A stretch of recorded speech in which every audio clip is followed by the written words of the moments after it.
The 70th anniversary celebrations in Disneyland just started, but I've seen many of the comments online and it makes it seem like many Disneyland fans are just not happy with what the 70th brought to the table.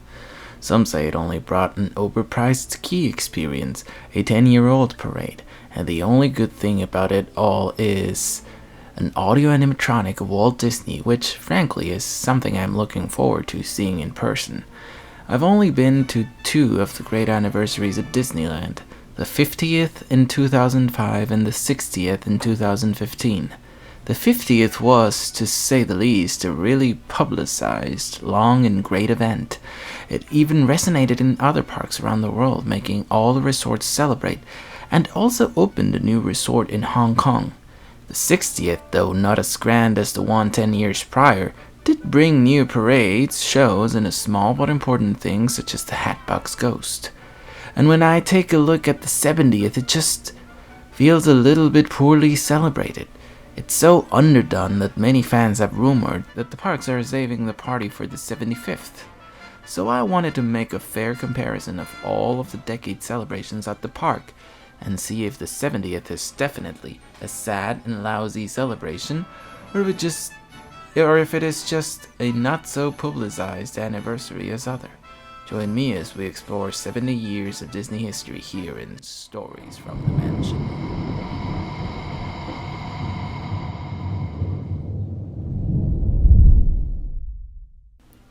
First of all, I'd like to thank all the fans that have subscribed during my absence. I'm a mere mortal, as you know, and it sometimes takes a lot of time to make these videos, so I appreciate all who have subscribed and remain loyal to this channel. Now, let's analyze one important and strange anniversary, the only one where Walt was alive, the 10th anniversary. At first glance, the 10th anniversary did have a lot of publicity, including a TV special that all of you have seen, which is Disneyland's 10cennial, for the most important classics of the park such as Small World, The Haunted Mansion, Pirates of the Caribbean, and the Plaza Inn were being presented during their preliminary stages. Still, none of these attractions actually premiered during 1965 or the 10th anniversary. So, what attractions or shows actually premiered then? This anniversary, the first one of the decade anniversaries, contrary to many opinions, was not an overperformer. The Matterhorn submarine and monorail just opened 4 years after the park opened, but 10 years after it did, it only had 2 additions, Great Moments with Mr. Lincoln and the Plaza Inn. This is only 1 attraction and 1 restaurant. It also had a special anniversary show with the uncanny appearance of the birthday cake dancers. I feel like if we judged it by today's standards, we'd be thinking the 1965 10th anniversary was an underperformer.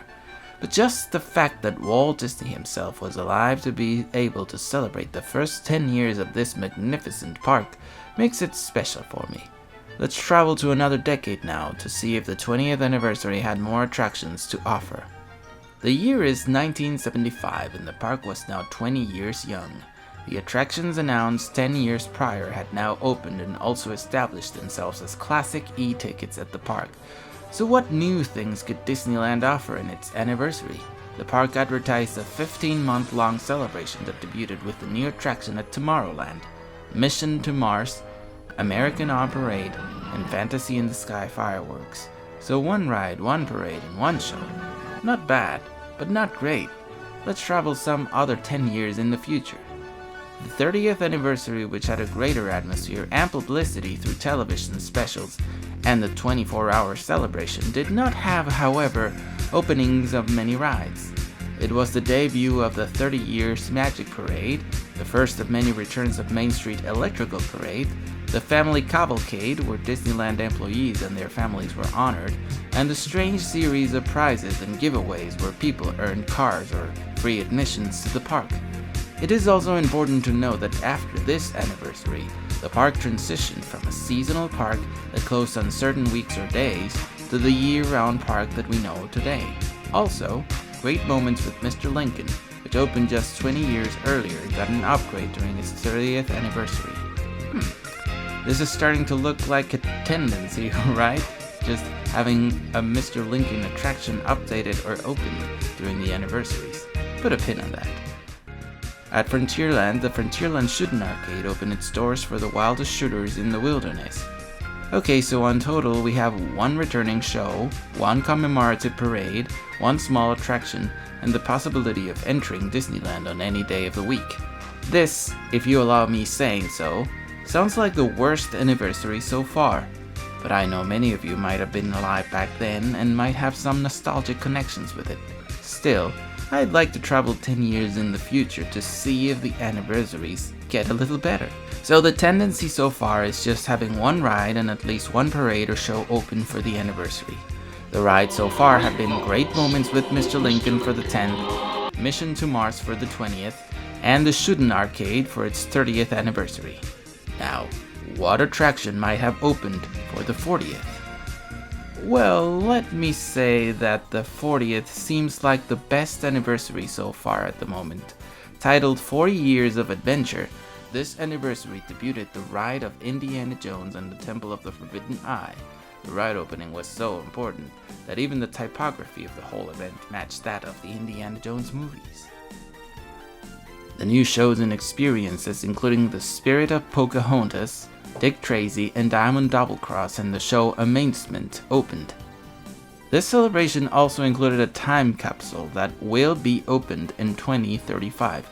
This time capsule, called the Time Castle, had important Disney legends such as John Hench and Roy E. Disney placing objects inside of it.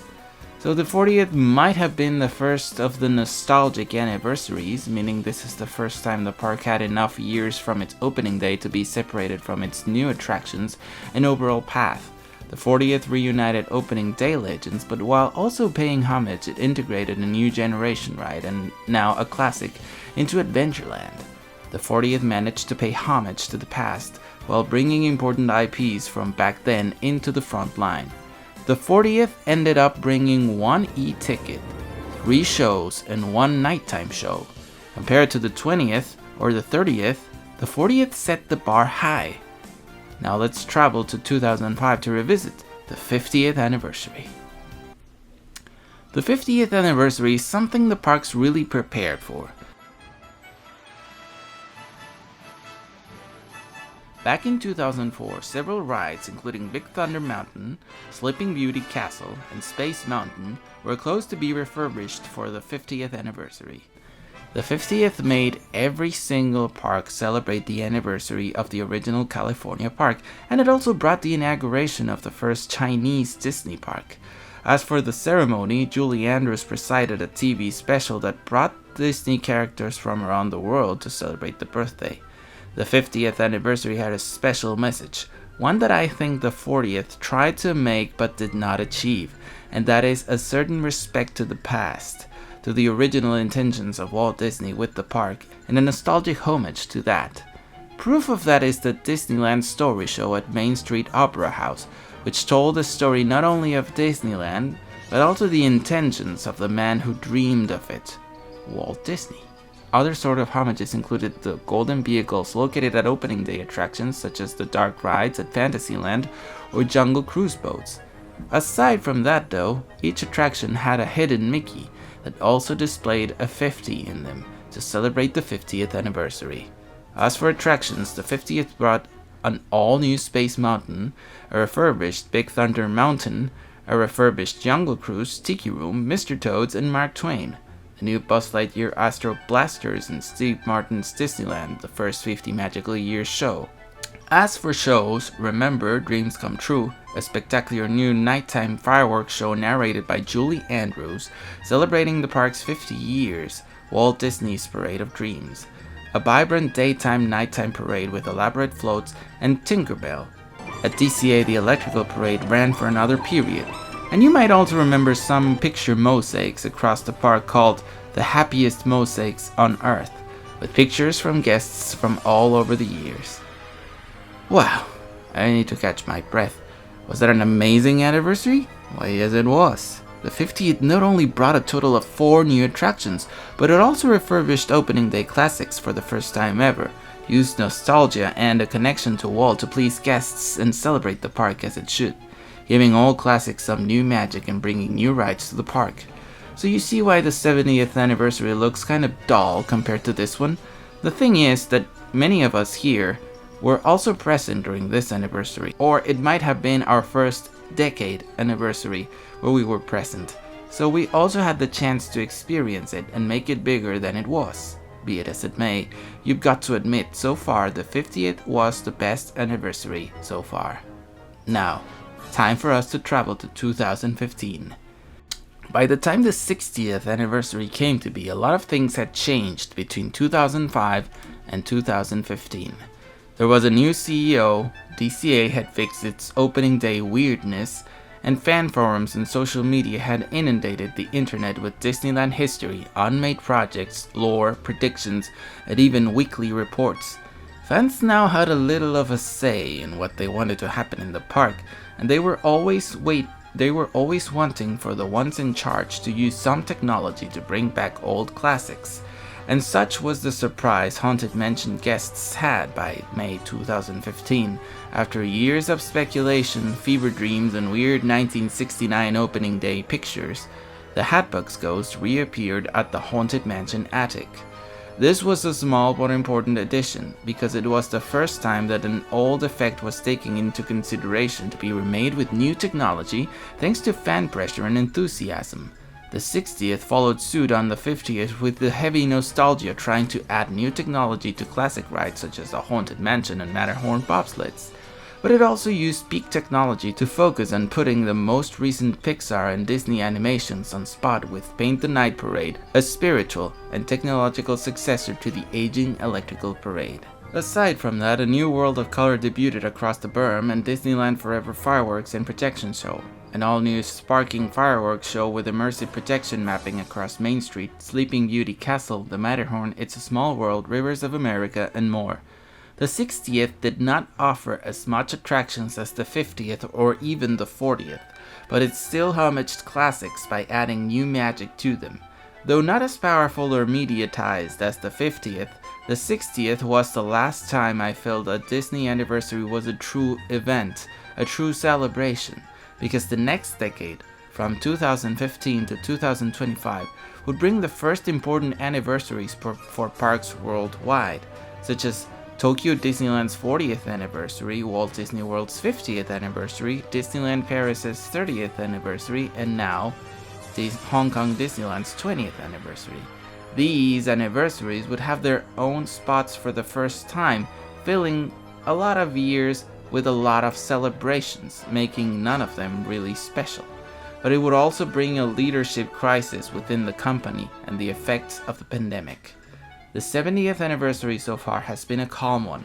I would compare it to the 10th in the sense that though only one attraction is opening at the Opera House like in 1965, there were new rides opened less than 5 years ago, just like back then. And many new rides coming soon as presented in the 1965 Centennial Special. I think that the 70th is between great shifts in the company, between many rides that just opened and many rides that will open soon, and with a leadership that is still struggling to remember the values of the original park, and the philosophy that Walt wanted at the Disneyland park, which he wanted to be different to a fair, where everything was overpriced. It felt like folks there were just trying to sell you something all the time.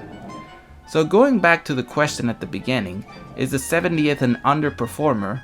Well, compared to the 50th, it totally is, but that would be an unfair comparison. Compared to the other anniversaries, it resembles the 10th the most, with much going on for the future of the park. So no, the 70th is not an underperformer, but a more quaint and silent celebration like the 20th and the 30th. Perhaps the 80th we will have more intense celebration, or maybe for the 75th. Be it as it may, the 70th brings one really special thing. It brings Walt to the parks, maybe as a sign of good faith that the path of the parks will now continue to stick to honoring and protecting classics, while bringing new magic to new sections of the park. So what do you think? Which anniversary did you like the most? Let me know in the comment section. And remember to subscribe and like this video, and I'll see you all a little later. Stories from the Mansion.